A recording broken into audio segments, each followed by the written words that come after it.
So my colleagues are trying to do something in terms of the arrangements, but I'm afraid that we'll have to work today in this kind of conditions, because I see the room is crowded, but we won't be able to find another one.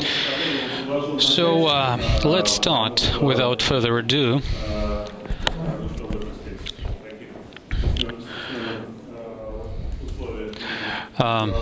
We don't have much room physically, but still let me introduce myself. My name is Yuri Lyubimov. I'm the official secretary and the Deputy Minister of Justice of the Russian Federation.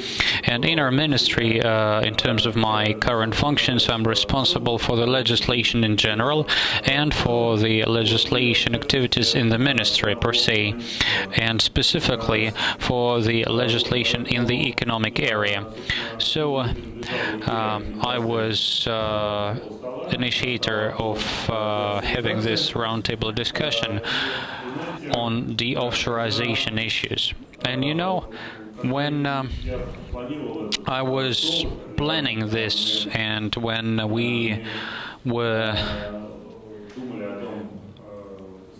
thinking as to how to structure it and how to make our discussion more interesting, I couldn't even believe that we will be delighted to have such a good thing in our discussion as we have today. Perhaps you've noted, but yesterday there was a message saying that head of the Accounts Chamber, Mr. Stepashin, yesterday spoke, voicing the proposal of having 15% tax on all the transactions of Russians involving offshore companies, which basically introduces quite a lot of interesting points in our discussion. Talking about de-offshoreization, I would like to focus right away our distinguished guests from abroad and my colleagues in the panel, speakers and keynote addressers.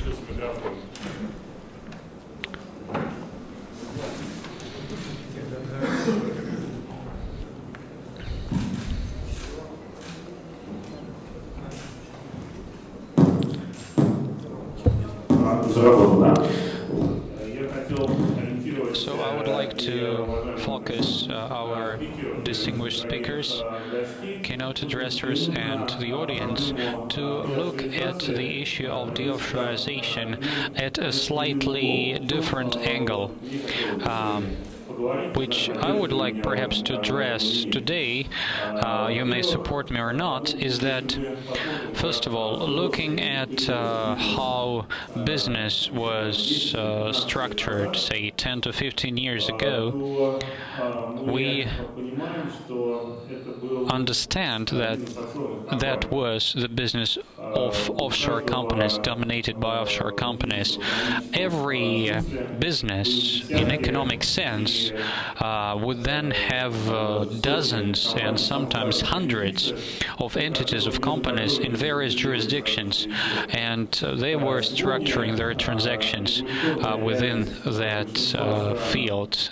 Now the regulatory environments in the majority of economically developed countries of the globe, in Europe, in the EU, in North America, and other mature jurisdictions, makes it virtually impossible to hide oneself behind an offshore. But of course, offshore companies which are still used in business are still there, but nowadays banks do have the idea of the actual beneficiary, and the exchanges do know beneficiaries of the actual placement, and all kinds of regulators know who economic beneficiaries of transactions are. In this regard, I would like to construct the first line of our discussion in the following way. Let us try to think as to what it can lead to. Either businesses will be making their offshore arrangements more and more complex and the chains will be longer, or perhaps we might end up with a system whereby the entity which is the subject of the transaction from the economic sense will be at the same time the one in the legal sense. So this is the first point of discussion I would like to see covered now. And the second line is de-offshorization in the context of Russia. Now it's a very popular topic, and leaders of the state here in Russia have been talking about that, and it is part of all kinds of instructions. There are various formats of de-offshorization, as we term it, to the Russian economy. So let us now discuss whether we, as the country, as the state, here have a chance to bring our economy into our jurisdiction. And to this effect, I would like to hear not only opinions by my compatriots, but also by our foreign guests. Perhaps they will offer us some kind of recipes which will make our Russian law a bit more Russian. So let me not eat out into the time of my fellow speakers, and I would like now to give the floor, well, as it is put in the list, Mr. Guranus Mayer, the General Secretary of Prime Finance, and he will do a bit of self-introduction, I think. Thank you very much. It's no problem.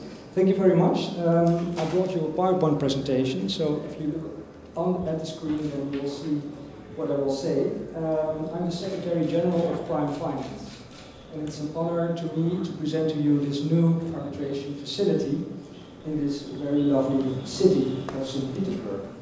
The topic of my title is arbitration a viable dispute resolution option in international financial transactions? And if so, can Russia be a part of it? And I will explain the link to de-offshorization later on. Prime Finance stands for Panel of Recognized International Market Experts in Finance. It's a rather complicated but appealing abbreviation, we thought. And we offer various services. The first being dispute resolution services. And then we think mainly of arbitration and mediation, but also expert determination with regard to, and that is very important for this project, with regard to disputes relating to complex financial transactions, for example, derivatives disputes. And it used to be the London courts and the New York courts dealing with these disputes. But we can imagine quite a few situations where the market parties have no interest in going to London or New York. For example, where a Russian party and an Asian party are involved in a transaction. Why would they go to London or New York? And we offer this alternative, Prime Finance offers this alternative with its expertise, and we will also see how this can get to Russia or how Russian parties can be involved. So the first pillar is the dispute resolution services, mainly arbitration. The second one is judicial training. We provide judicial training to judges mainly and lawyers in various countries. And the third pillar is a library or database service function. Together with LexisNexis, we're setting up a library function which will contain, or the library will contain, case law from various countries regarding complex financial transactions. Our main feature, the main feature of Prime Finance, is our expert list. We have an expert list consisting of over more than 90 experts, financial experts, experts from banks, financial institutions, universities, but also experts in the field of dispute resolution. And this is a very diverse international group, both women and men, from various backgrounds and also various geographical regions. But, and in the end I will get into this in more detail, we still lack Russian participants. For each specific case, the specific judges may be selected in order to decide these financial disputes. As far as the judicial training program, I would like to refer to our training to judges in Moscow, which was done in collaboration with the European Bank for Reconstruction and Development. It was Professor Jeffrey Golden who also founded this initiative, who taught Russian judges at this time. But we also went to Seoul, Nigeria, and in Washington we had meetings, and soon we will go to Hong Kong. This prime finance arbitration facility operates on the basis of the well-known UNCITRAL arbitration rules, the arbitration rules issued by the United Nations. However, we had to slightly amend these rules in order to institutionalize the rules, in order to build in prime finance. We also have a prime finance model arbitration clause that can easily be inserted into your financial transaction contract. And in this regard, I think it's interesting to note that the International Swaps and Derivatives Association, we closely work together with them, conducted a research, and they showed us, and you know, that traditionally banks, financial institutions, they shied away from arbitration, but they signal a new trend where banks do think of arbitration as the proper method of dispute resolution. And ISDA is now making available a model ISDA arbitration clause, and we are very happy that together with the other reputable arbitration institutes, Prime Finance is amongst these model arbitration clauses that ISDA will recommend to its participants. Then I would briefly touch upon our main feature, the key asset, the expert list, the judges, in fact, the private judges, the arbitrators. They, in principle, shall be chosen from our prime finance arbitrator list, and if the parties do not reach agreement on the appointment of the arbitrators, they can request the Secretary General of the Permanent Court of Arbitration in The Hague to appoint arbitrators. And we will make it possible to also appoint arbitrators from outside our list. That's something we are facing at this very moment. I will not bother you too much with also, because of the fact that we need to pay some attention to the time, but we also have nice features built in, such as fast-track proceedings. These are the fast-track proceedings, the expedite proceedings, the emergency proceedings, and referee proceedings. And the market participants told us that they really need these fast-track proceedings in order to have this a proper method for dispute resolution. And then I would like to touch upon confidentiality. Of course, arbitration is confidential, but we also wish to create a body of law. And in order to create a body of law, we need to have awards, arbitral awards, published in this field. And this is made possible under our rules. Even if the parties object, we can rely on excerpts from the awards in our publications. And so others can also access the decisions in this regard. And that's a main and an important feature also. As to costs, always an interesting topic when discussing arbitration, we have reasonable fees ranging from 10,000 euros to 67,000 euros. And that's comparatively cheap if you compare this to other arbitration institutes. And then finally the question how Russia can be part of this project. In the first place, we would need Russian arbitrators. We have arbitrators from Hong Kong, from Japan, from, in fact, most of these countries in this world, and we would still need Russian arbitrators, financial experts who can act as arbitrators. That's the first contribution that should be delivered, I think, in order for Russia to play its part.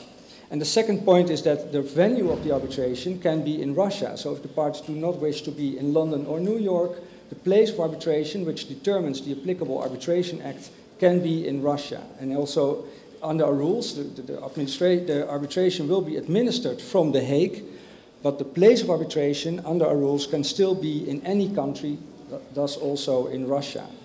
And this is how I see this part of de-offshorization, because often parties go to London or New York now, but this can be something, if you are involved, that can also be dealt with in Russia. Thank you very much.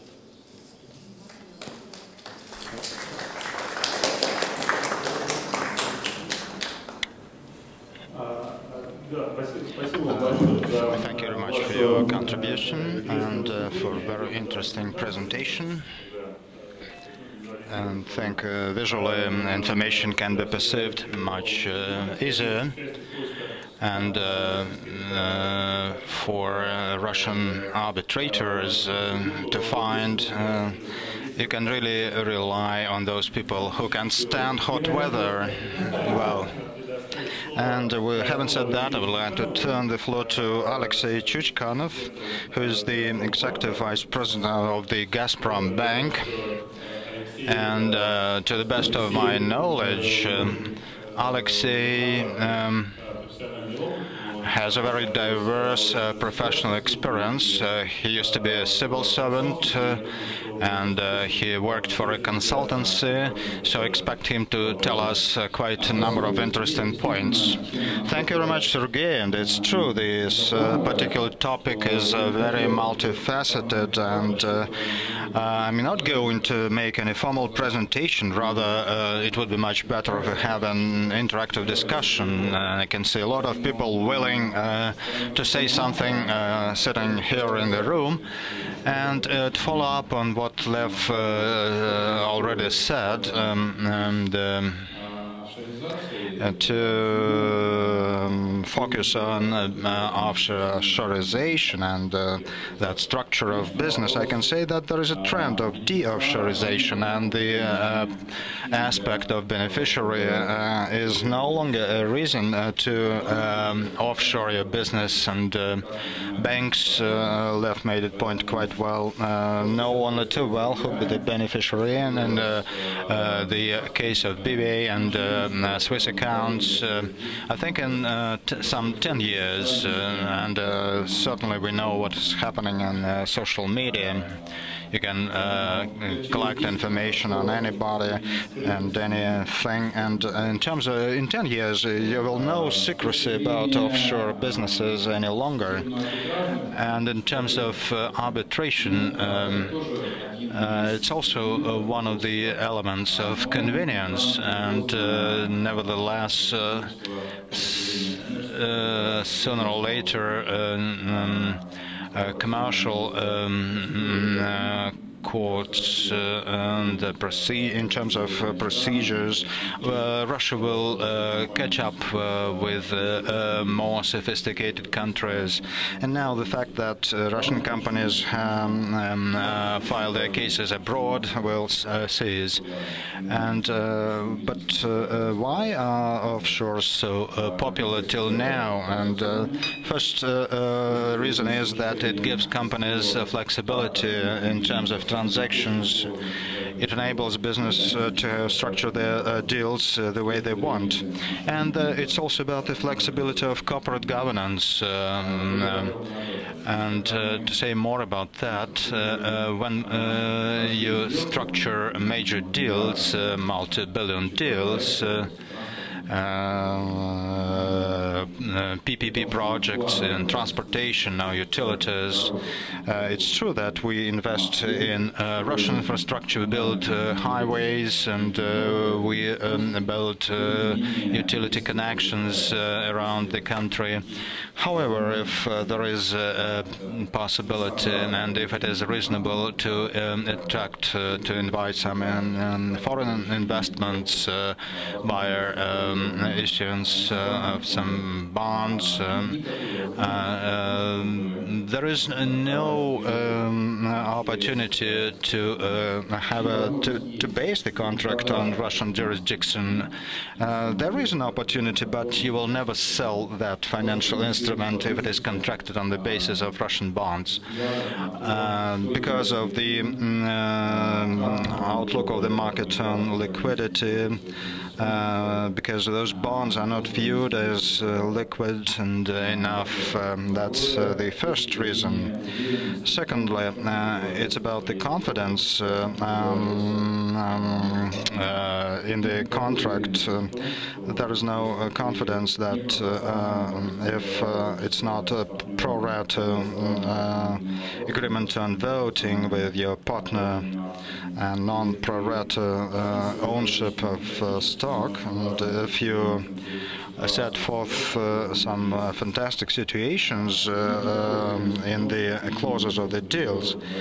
There will be no confidence that you do not go beyond the Russian legislation and jurisdiction, and you are not confident what stand a court may take, because we have very few precedents of the kind.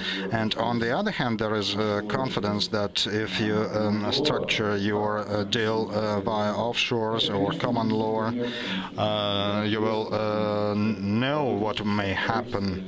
The government takes some attempts to make transaction legislation more flexible and that of corporate governance. They've been doing so for about 2 or 3 years. They try to all amend the corporate legislation. At some point, I think you have to believe in that, and that there is a clear-cut government policy. And if you see the trend that the government supports mobility of business, flexibility of transactions, and if they support the terms for the business you come to with your partner. So if that trend stays for a number of years, then it seems to me, and with due regard to a reverse trend about the disclosure of information, which is common in the world, and on some limitations of excessive flexibility and tax reliefs, which we have in the world, and not only in Russia, and other countries realize the necessity of that.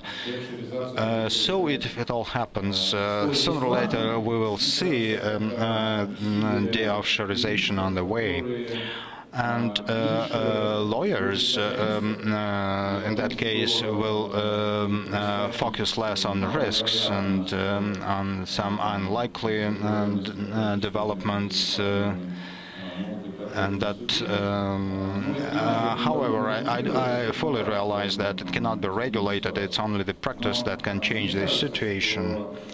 And still, it seems to me that we have to be more positive when we are about to make a deal. Probably you can take some short steps, but still you have to foresee those terms that are favorable for businesses under the Russian jurisdiction. I think it's not always possible, but that's the right trend. So my intention is to be more part of the discussion rather than to lecture you on that, because the Minister of Justice relies only too well what businesses need. However, the main idea of my remarks is that if we take the right course, then if we make some progress, and it will not happen under some political will, but it will happen because of the necessity to protect our national interests, Mr. Medvedev pointed out.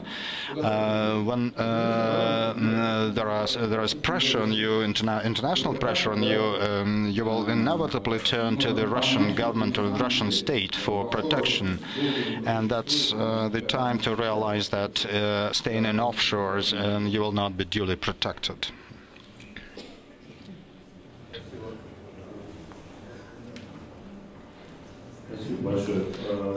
Thank you very much, Alexei, for that interesting and personal contribution.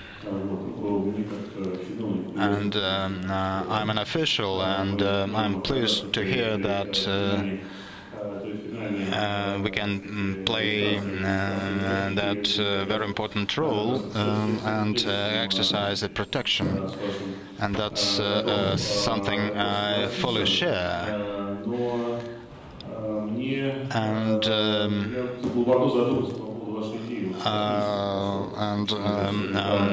I try to figure out what may happen if space offshores occur, and given the historical advantage of Russia in space, probably we can make a breakthrough and be on the forefront of that.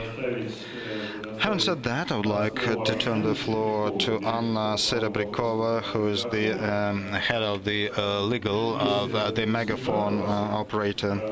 Actually, I have a SIM card of the company, and I used to make use of that in offshore when I traveled, and I'm confident it worked well. Yes, it did, but not for a long time, because using your services in offshore or abroad is not cheap.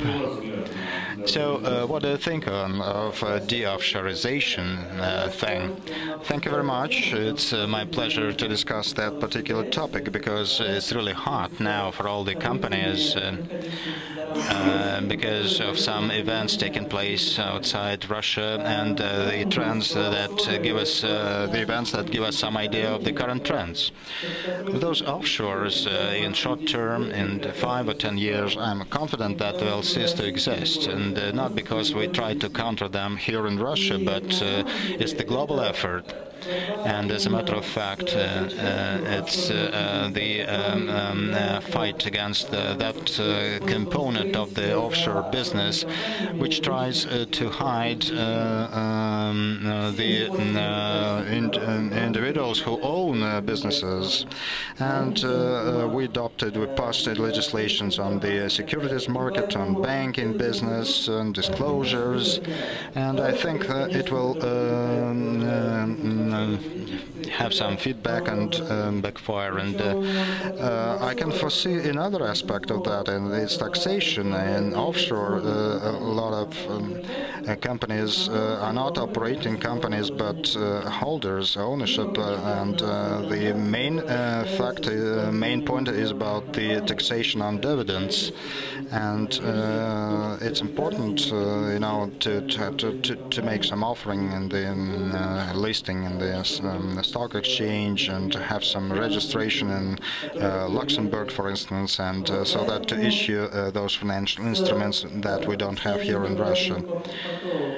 So when we uncover corporate veils, which we succeeded in doing, and here comes taxation, and for instance, my company gives another thought to transfer all offshore transactions to more stable jurisdictions. In certain ways, those offshores are not good economic viable countries, but they just offer better conditions in terms of taxations. And we also need offshores to structure our foreign transactions, and we need a lot of institutions that are underdeveloped in Russia here, and unfortunately I don't think they will develop well in the near term.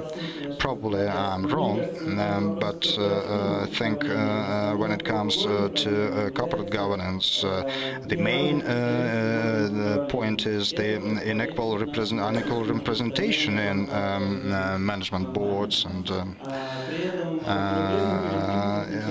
in foreign jurisdictions there are no barriers to nominate 5 or 7 directors from minority shareholders and only 2 from majority shareholders. And to make a breakthrough here, to make a breakthrough between the 2 extremes, it's very hard, and should it be started, it would be my pleasure to participate in that effort. And unequal representation is effective to protect minority shareholders, not majority, because majority shareholders have some benefits under the law, and probably are ready to share some of their responsibilities with the minority representatives. I don't want to turn the discussion into the criticism of our civil code, but I think that we should focus on some of the aspects. In Megaphone, offshore companies are set up only when we try to acquire some foreign assets, since it gives us a good opportunity to structure our deals. Even 2 years ago, it was next to impossible to explain to a lawyer why we were going to acquire a company with delayed payments. Because it was a reality, but recently and at the present time there are some lawyers who are able and who are ready to make deals under the Russian jurisdictions, even in the conditions of delayed payments. So that will bring some of the small businesses back to the Russian jurisdiction, because some problems and challenges can be addressed under Russian jurisdictions. And another good example is about preliminary agreements. I mean, those memorandum of intentions. And so now we don't have the working instrument of preliminary agreements because it contains only basic things. And so if we sign a binding agreement under other jurisdictions and think that both Russian participants, Russian parties, which is most common, think that it could be viable deals, they cannot bring their business back to Russia. So something is to be changed so that businesses would get back to Russia. And despite I said that there were a lot of gaps in the legislation, I think the first thing is to say is to change global financial centers institutes to Russia as a global and big investor, since in financial deals it's common that we have to migrate to other jurisdictions, not because of some rules or some restrictions, juridical restrictions. It's done because of economic models, since in Russian exchanges there is less liquidity, less bonds, no derivatives, less instruments, and so on and so forth. So business vote with their cash, and we cannot deprive them of doing so. So the primary task of the government here is to improve the Russian status as a financial center. And as for the migration from offshore jurisdiction, it's not only the transaction restrictions that matter, rather it's some psychological guarantees to owners about their own ships. And the Cyprus case shaked a lot of the confidence of owners about the stability in offshores, and that's good, because Russia may claim to be the jurisdiction that ensures the assets if we maintain the uniformity of judicial procedures. Now, it's not too sophisticated, and owners cannot be sure that nothing will happen to their assets.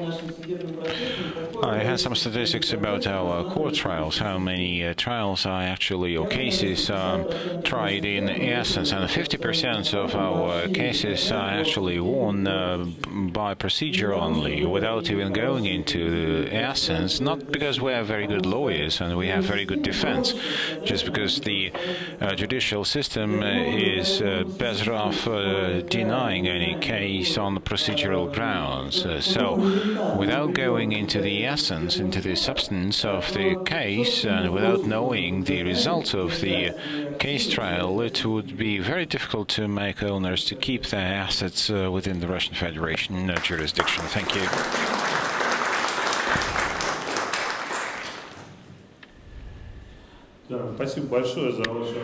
Well, thank you for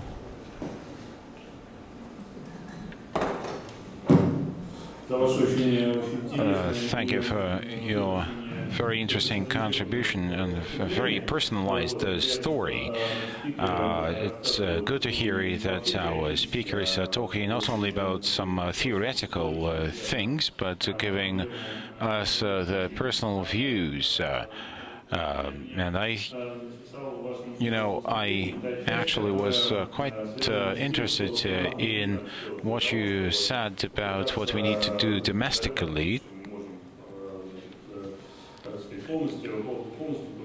to perhaps turn the situation 180 degrees around, perhaps more, maybe really gets back 5 or 10% of the economy back under our own jurisdiction.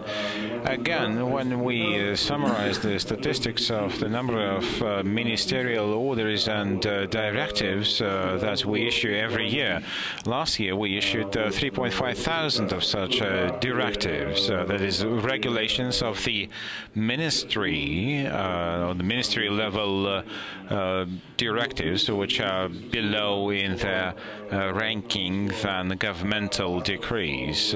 So we also had a few thousand more of those resolutions of the cabinet coming from the top, and we have the head of the department of this regulation of the cabinet who can also share his experience in that, in this regulatory work.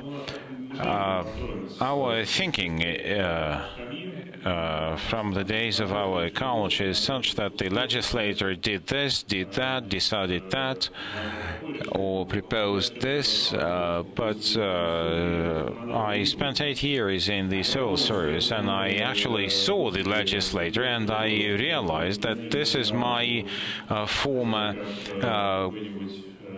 student at a university where I taught, and he never got anywhere else, but he actually managed to go into the legislative branch and actually managed to relay his very hectic thoughts on paper, and nobody of the superiors actually checked what he was actually proposing.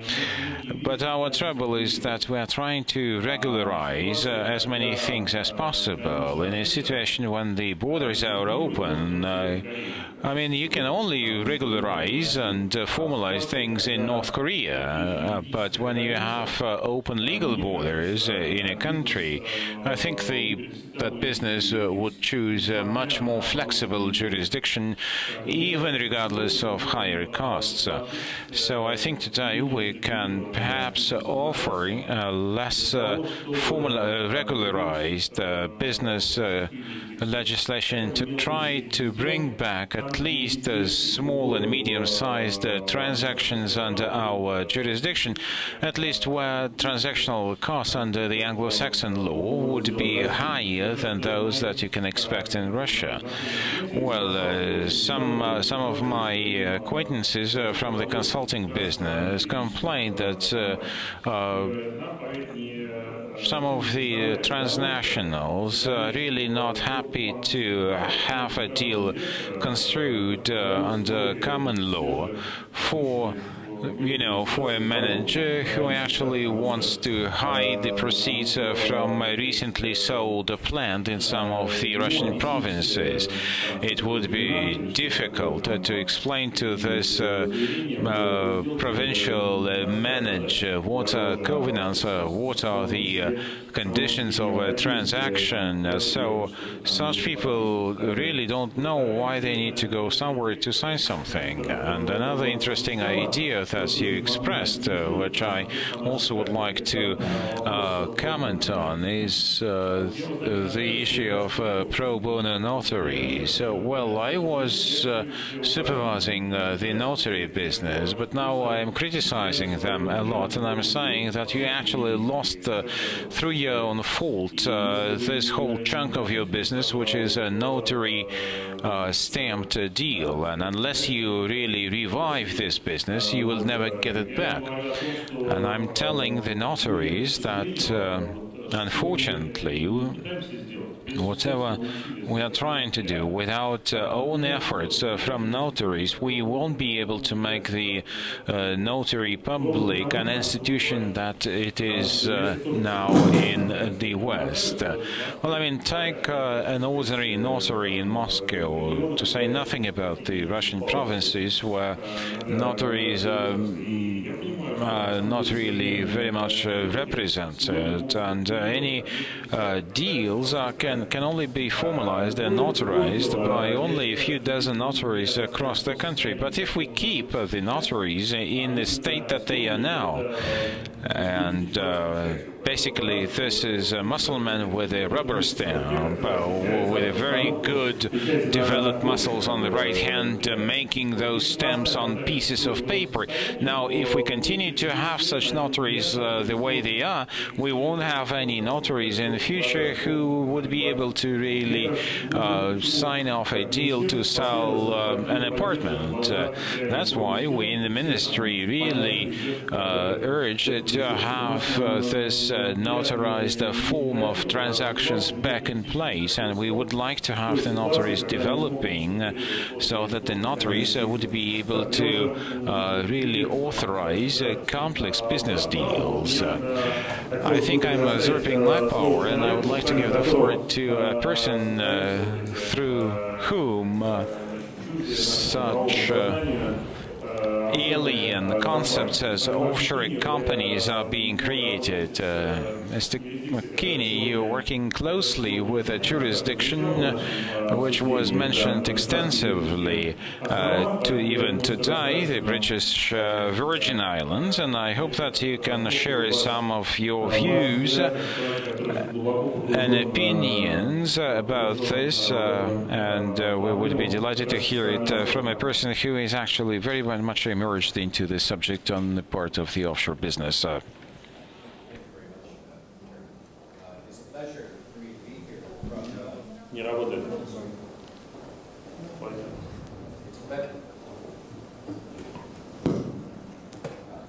It's a pleasure for me to be here from the British Virgin Islands. I live in an island with 22,000 people called Tortola. We have 2,500 beautiful sailing yachts, but I think most impressively for this group, most relevantly, we have 500,000 active offshore companies domiciled in the little island that I call home.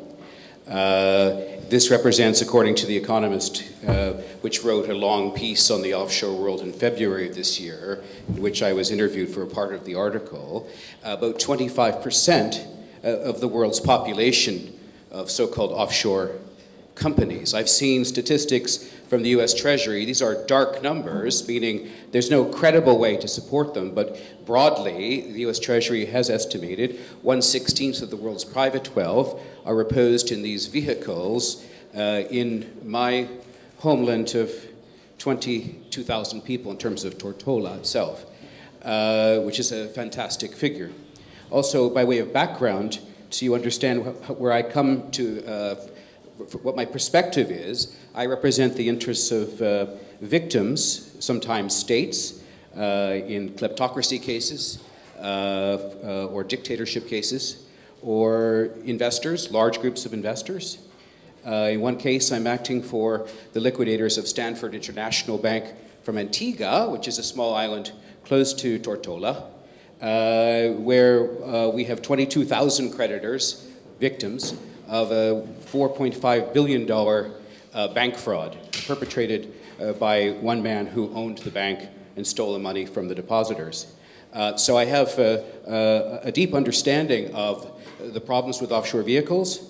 Equally, if you were to ask me about them 20 years ago when I first started as a fraud lawyer or anti-corruption lawyer, I would define, I think, superficially, the offshore world as being all bad, all corrupt, and everything about it should be shut down.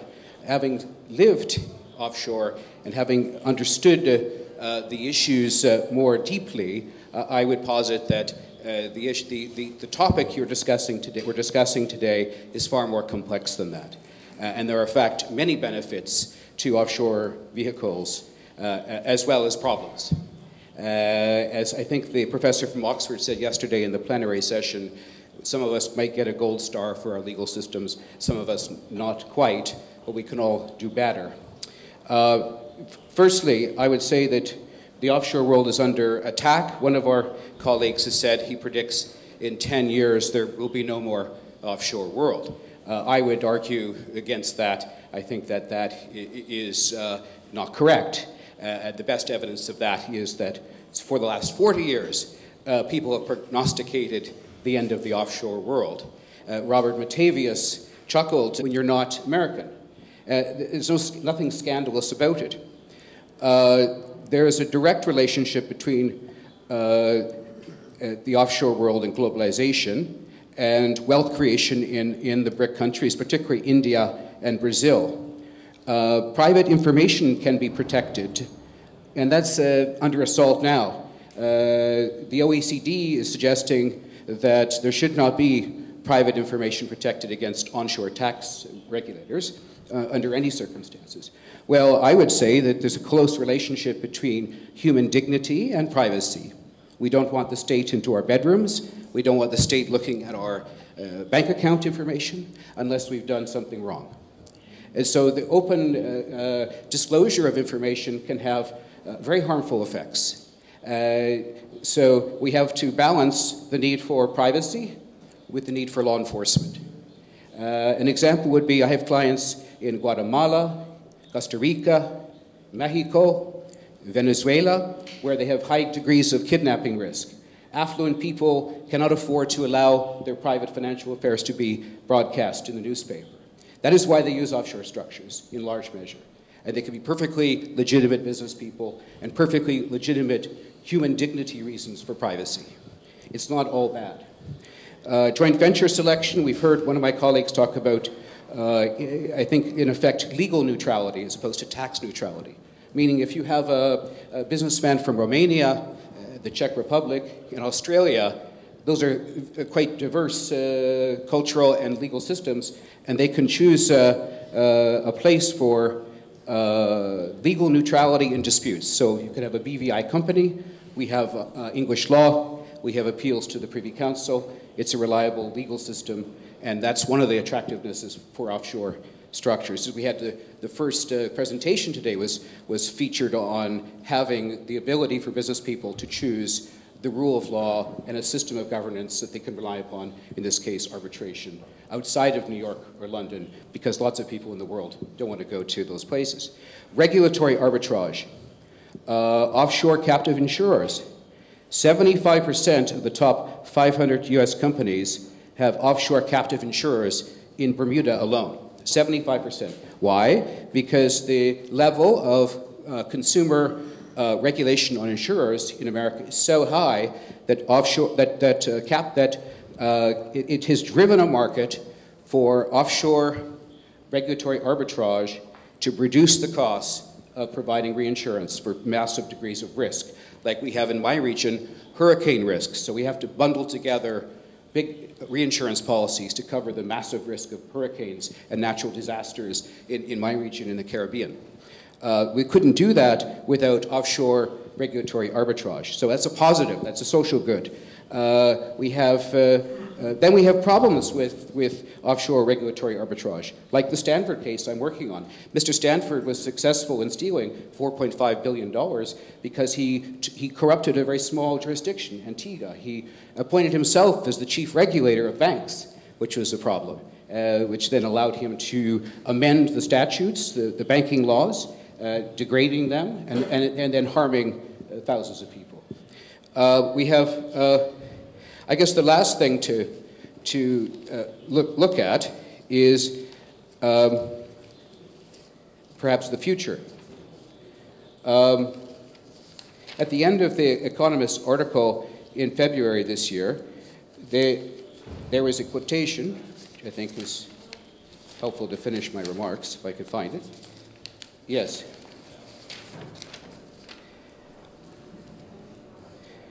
In the future, tax havens will need to take as much note of attitudes in large developing countries as in the OECD stalwarts. The offshore world understands that the balance of power in global economic governance is shifting radically, which is why they have lately been trying to forge high-level regulatory and political relationships in both Asia and Latin America.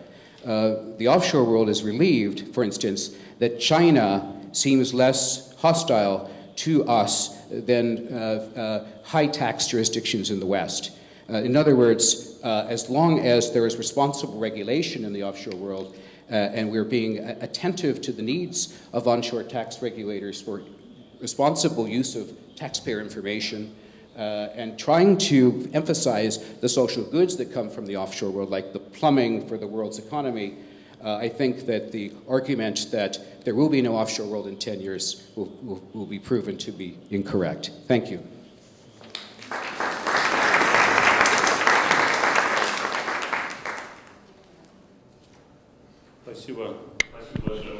Thank you very much for a very interesting input. From the global, I think, center of offshore practices. That is what we are discussing here today. Perhaps I would like to ask one tricky question. What happened with ICIG? What actually happened from your point of view? I think our guests will be very much interested in that. Because it's a very, large leakage of data on onshore jurisdictions and onshore companies. Well, just last week I was at a conference speaking at a conference in Miami called Offshore Alert, and we had one of the chief journalists of this, I guess, NGO or not-for-profit group of investigative journalists based in Washington, D.C., headed up by an Australian and supported by a former newsman at the Guardian newspaper in London who was speaking to us last week. So I had the opportunity to ask many questions and to cross-examine him while he was in the box, as it were. But what he said was that a hard drive of sensitive data, sufficient to fill 2 warehouses filled with paper, if you were to print it, appeared in their office in Washington from nowhere. My intelligence sources tell me that there was a person stole from 2 trust companies, TrustNet and Commonwealth Trust in the BVI, which has been since absorbed by a different BVI trust company, all of this data, and then decided to provide it to a certain taxing authority and then provide it to these journalists. And they are pouring through its unstructured data. They're pouring through the data. As a fraud recovery lawyer, I and my colleagues were asking, well, why can't we have access to the data to run names of some of the targets in our investigations?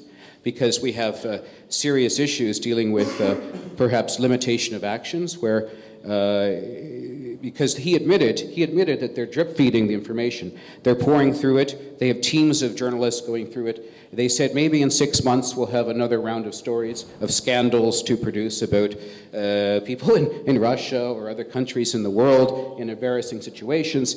So they seem to have a prurient interest. They claim it's in the public interest what they're doing. And yet when challenged, well, if it's really in the public interest, why can't we have access to the data to help folks who've been harmed by some people who've used structures irresponsibly or unlawfully?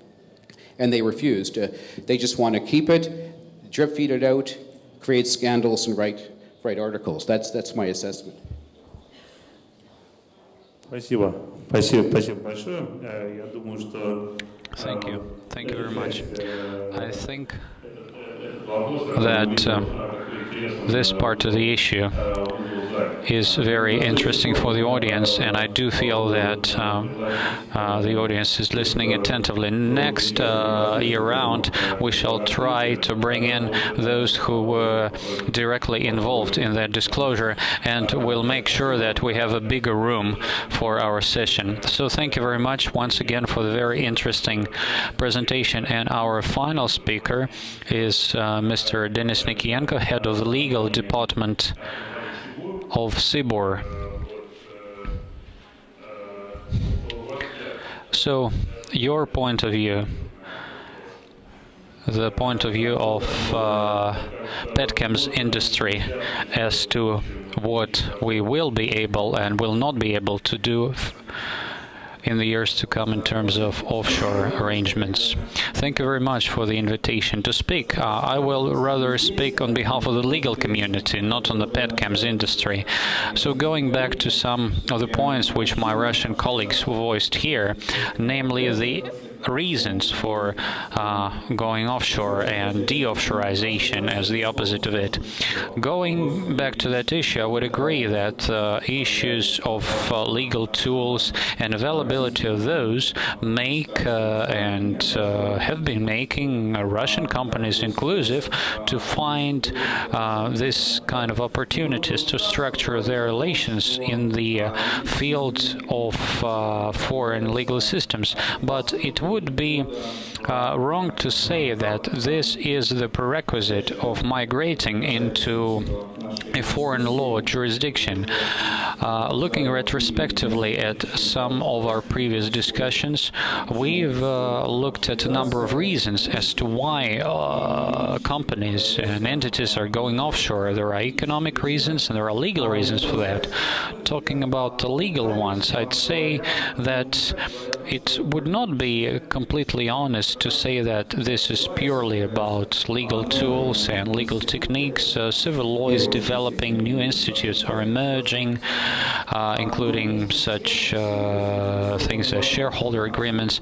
But at the same time, we are all interested in having a conflict, in having a dispute objectively settled by an independent court of law or other settlement body. And this independent issue, for me, being head of a legal function of a big Russian company, which basically I've heard also today from my counterpart from Megaphone, is very relevant. Whether we are able to provide all the documents reflecting a transaction which is voluminous to our investigation or judge community, and be at the same time sure that it will not leak, it's a doubtful question. Until we have this confidence, the topic of using offshore tools, not to hide the ultimate beneficiary owner, not to camouflage anything, but as purely a way to address this issue, will still be the case and will still be the current practice.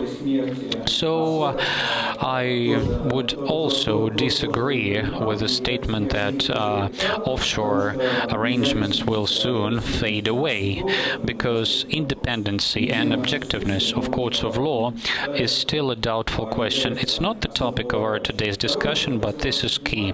The second point which I would like to focus at, perhaps it's a bit of a deviation from our core topic. I don't know what's the opinion of my compatriots here, but every time I come to St. Petersburg, I involuntarily is submerged into the study of our historic past. Here in one of the halls there is the white marble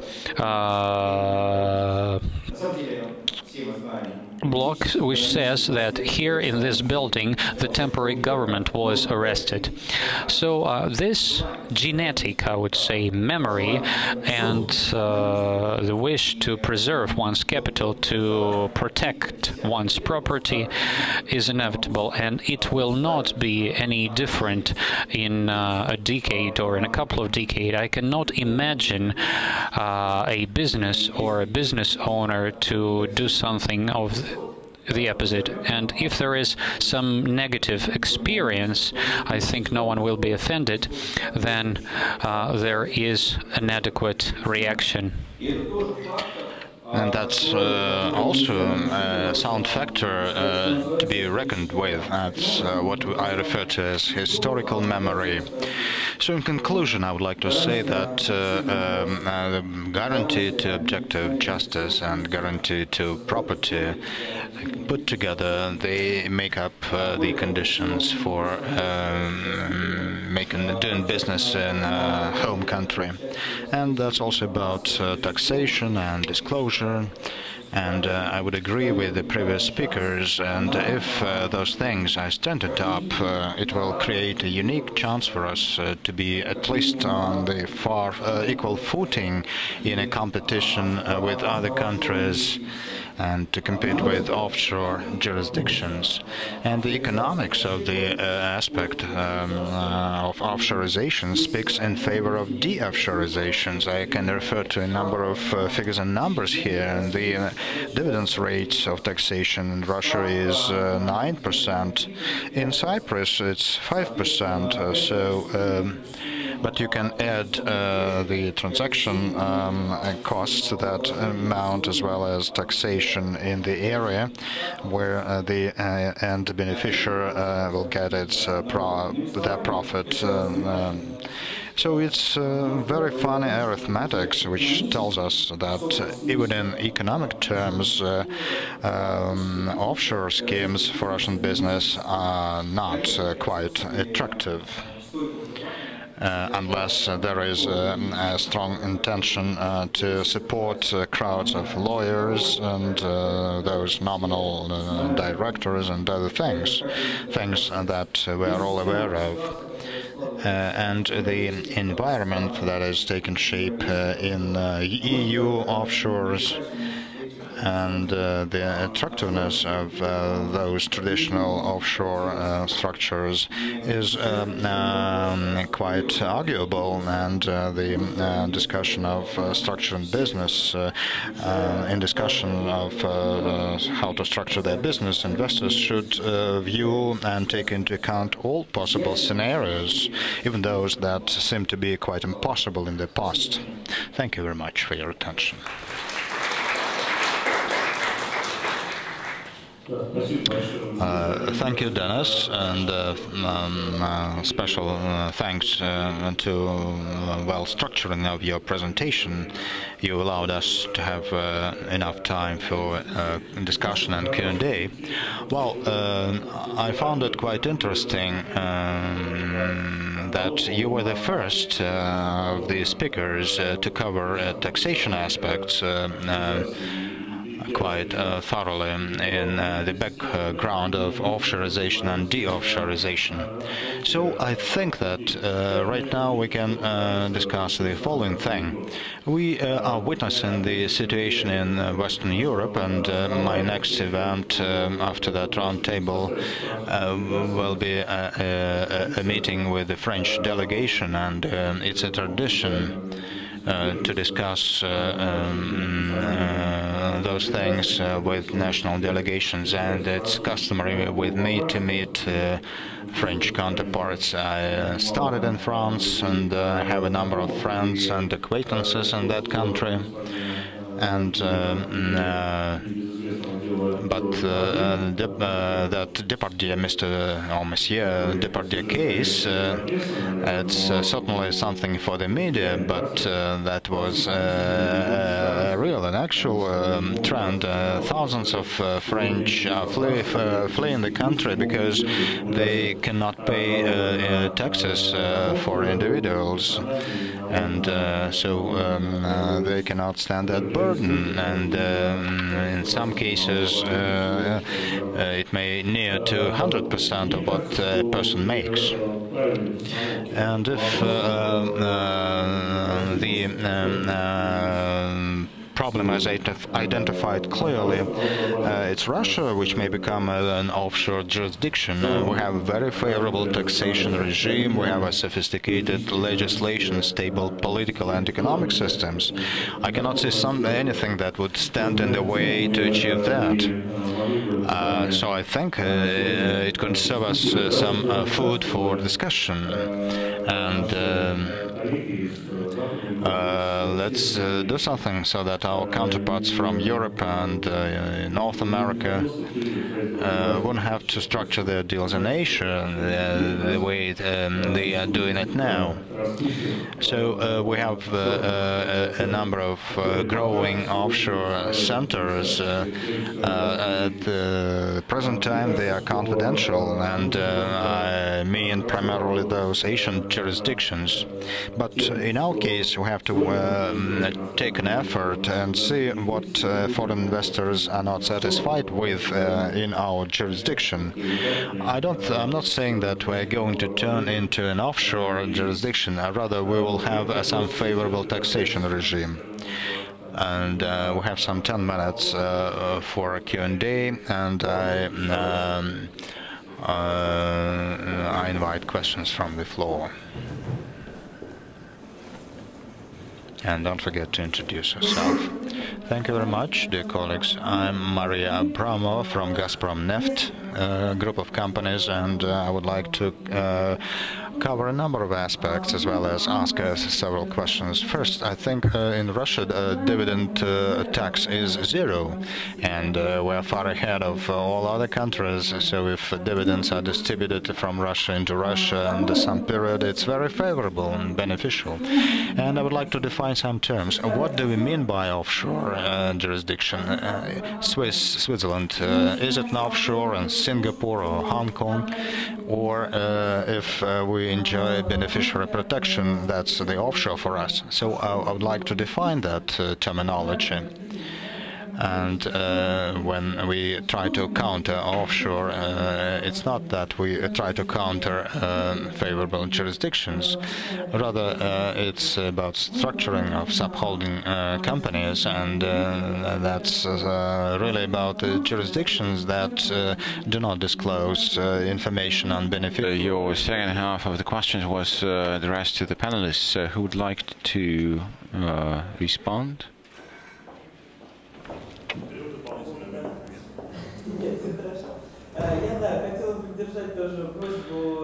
I really also wanted to support the idea of distinguishing between offshores and jurisdictions of convenience. I think offshores have two characteristics.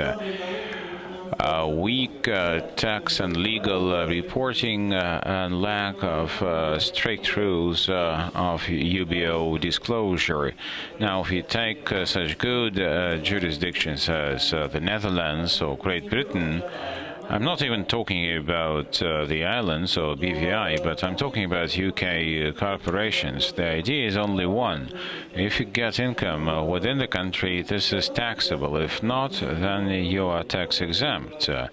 This is what we are talking about, and I think that the watershed really runs right there in terms of reporting and open business operations. So when I said that offshores will be gone in 10 years, I meant exactly those offshores in the sense that there's simply no good document archiving or reporting or even transparency available in many of the offshore islands. I think that this is something that is really going away, and we cannot live with this in a normal society. Information disclosure for any decent transaction requires some audited reports to be presented, documents that really prove that corporate decisions were made. But if those decisions were not made in BVIs or the Caymans, you won't get a loan or something. While I talked to some of the foreign experts about whether we should move our current Cyprus-based company somewhere, well, people said that the Netherlands would cease to be jurisdiction of convenience soon, and Europe would probably think how to preserve and attract such business rather than using more bans and prohibitions. And I think that we can share from the experience of our colleagues. Yes, please. Andrei Zhubanov, Promsvest Capital Group. Well, what business lacks, responding to your question, so that Russia becomes a good offshore? Now, there was a previous panel which was devoted to property matters. So what do we actually introduce? Stiftung, or some Swiss-based model, some group really reported to have established a Swiss fund. But my question is to you really, when the Russian law, I'm not when the Russian legislation really would introduce the definitions of UBOs or delegated ownership and would make it possible to contest in court such corporate veils and secrecy using Russian mechanisms. We have a unique situation when the assets are in offshores, but the real property and the owner are all here in Russia, but you cannot really go to court because this is not possible.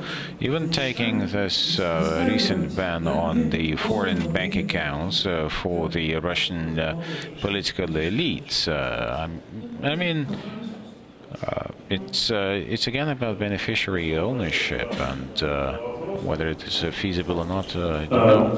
Thank you for your question, but I don't think that this is a very simple issue. We actually faced this challenge when we were taking part in refining those articles in the civil code relating to this matter, because really we had instructions from the ministry to remove many of the conflicts in law, and the question of beneficiary in the ownership was raised. I don't think it was really considered in much detail, but if you want my personal opinion, I think that any approach to considering beneficiary in the ownership requires a very high-quality judicial system, because well, any real ownership beyond a nominal ownership cannot be dealt with without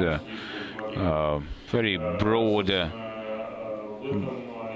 framework of judicial virtue of schemes for tax avoidance, the beneficial ownership, like the anti-money laundering.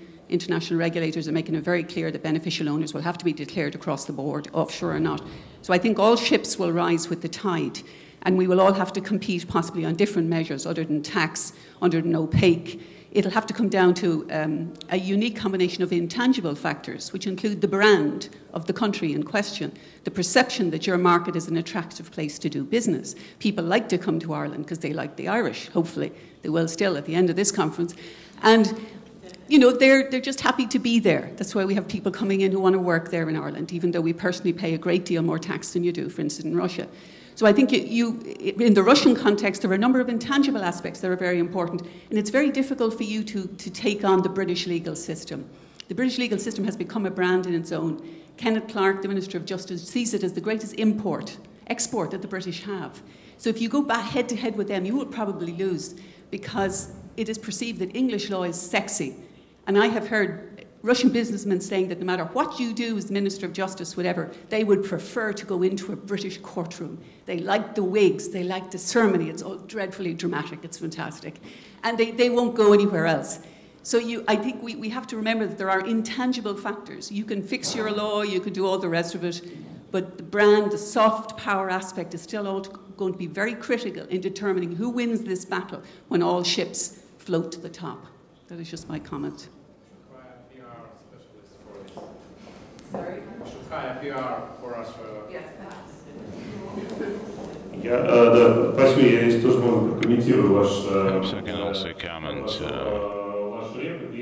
on your remark. I fully agree with you. I think that the environment and the intangible factors are those that make the presentation and make the judicial system attractive. And this is the reason why our forum has been growing in popularity and size. We grew 4 times in terms of the number of participants compared to the first forum, because we actually try to offer a good interface for discussion. In terms of the image of our judicial system, I think we may expect some problems with wigs, because most of the judges in Russia are ladies, and they wouldn't want to wear wigs.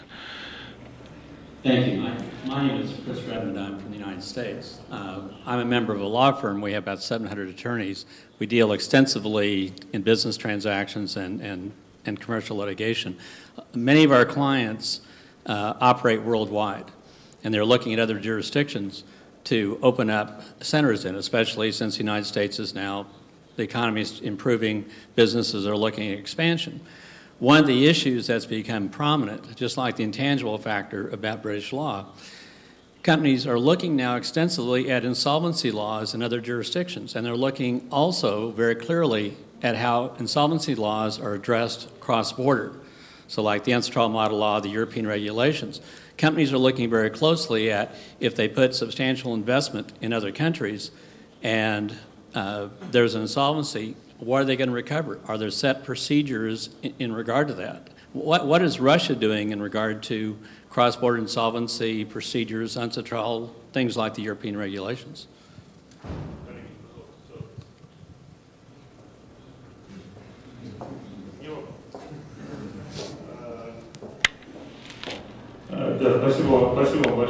Well, thank you for your question. I understand no one on this panel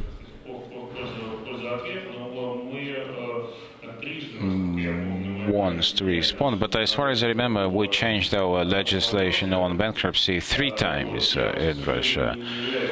I'm not really much of an expert or focused expert on this, but I know that there are efforts being applied on trans-border. Have to work on this, colleagues. Unfortunately, we have to finish here. Maybe one last question or one last remark, and we'll have to vacate this room.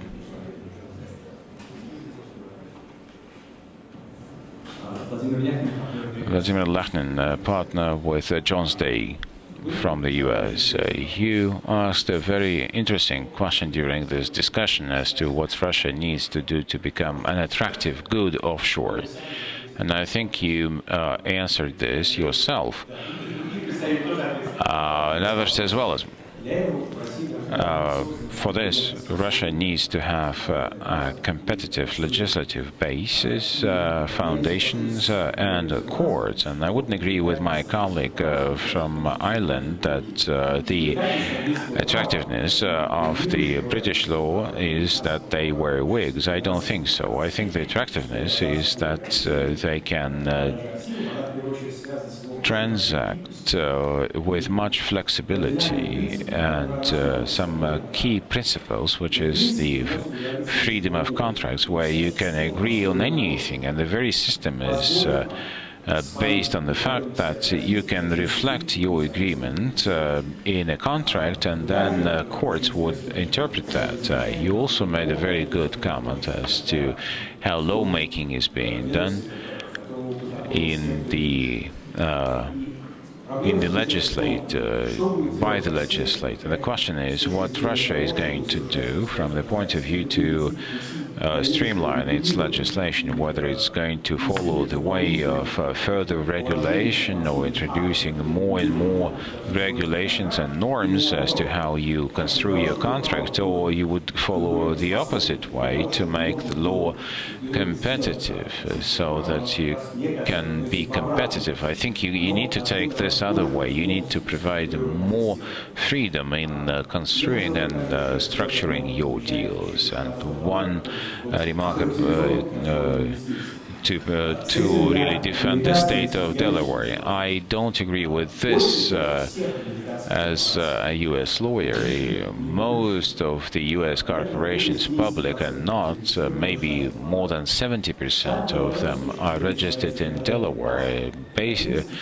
Given its legislative foundations, it's one of the 50 states in the U.S., and the advantage is only one, the competition of law. Well, Delaware offers the most flexible and efficient corporate legislation, and the fact that more than 70% are registered in the state of Delaware gives a very important precedent role to local courts. A Delaware precedent in the Supreme Court is pursued in a very different way. So we need to protect offshores, but and Delaware as well.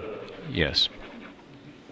Just as a small rejoinder, the World Bank has concluded that American shells, particularly Delaware-based, are the most popular corporate vehicles amongst perpetrators of grand-scale corruption in the world today. For future, please suggest interesting speakers and interesting subjects. Please suggest what you would like to hear during this forum.